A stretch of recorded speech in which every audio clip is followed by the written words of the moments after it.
বলংদাগে খুংনি combing operation কদমতলানি সরসপুরনি রমজাখা রাং খকচি রাসায়নি তক্তা ফাশালনি দিপর Kadamtala PS বিশিং খবজাক Saraspur গ্রাম পঞ্চায়েতনি 7 নম্বর word টংনাই Tapan শর্মানি নগ রুতুগি জোদা জোদা দালনি বুফাংনি তক্তারক মানজাখা হুইজা কক্তমা মানেই উত্তর হাংকরনি বলংতাং বেদেগনি সেবুগ্রক কদমতলা পিএস নি পুলিশ বেবাকসা ফাশাল তপন শর্মানি নগ দাম চিনি জরাও রুতুমং সালকলায়ো রমজাকনাইনো কেবেঙ্গই মামলা রুজুজাকনাইতে আমতি হাই রুতুমং অভিযান বিস্কানি শালরাগ বখলাইজাক টংনাই হেনি সাজাখা সরসপুর গ্রাম পঞ্চায়েতের 1 নম্বর ওয়ার্ডে একটা বাড়িতে প্রচুর পরিমাণে চোরাই কাঠ জব্দ করতে পেরেছি। প্রায় 250 ফুটের মতো কাঠ হবে, যার বাজার মূল্য 10 লাখ টাকার কাছাকাছি হয়ে যাবে এখন যে সেগুন আছে। তো আমরা এখন পর্যন্ত কাউকে গ্রেপ্তার করতে পারিনি। মালিকের যে ওনার আছেন ওনার বিরুদ্ধে আইনানুগ ব্যবস্থা নেওয়া হবে।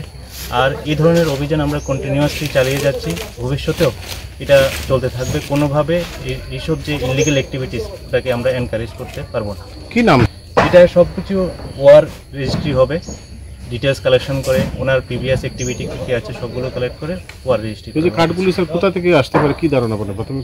এগুলো মেনলি জুরি আরএফ থেকে আসছে, কিছু ঊনকোটি ডিস্ট্রিক্ট থেকেও আসছে, বিভিন্ন জায়গা থেকে নিয়ে এসে এখানে অ্যাসেম্বল করছে। তো গোপন খবরের ভিত্তিতে আমরা এগুলো সিজ করছি। স্যার আপনি খুব একটা সুন্দর কথা বলছেন যে আগামী দিনে অভিযানটা জারি থাকবে, তো আমরা দেখতে পেরেছি স্যার বিগত দিন থাকবে আপনাদের।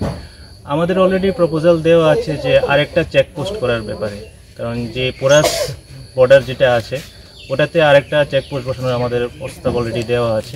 আশা করি ওটা হয়ে গেলে পরে অনেকটা এই যে ইলিগাল অ্যাক্টিভিটি রেস্ট্রিক্ট করা যাবে।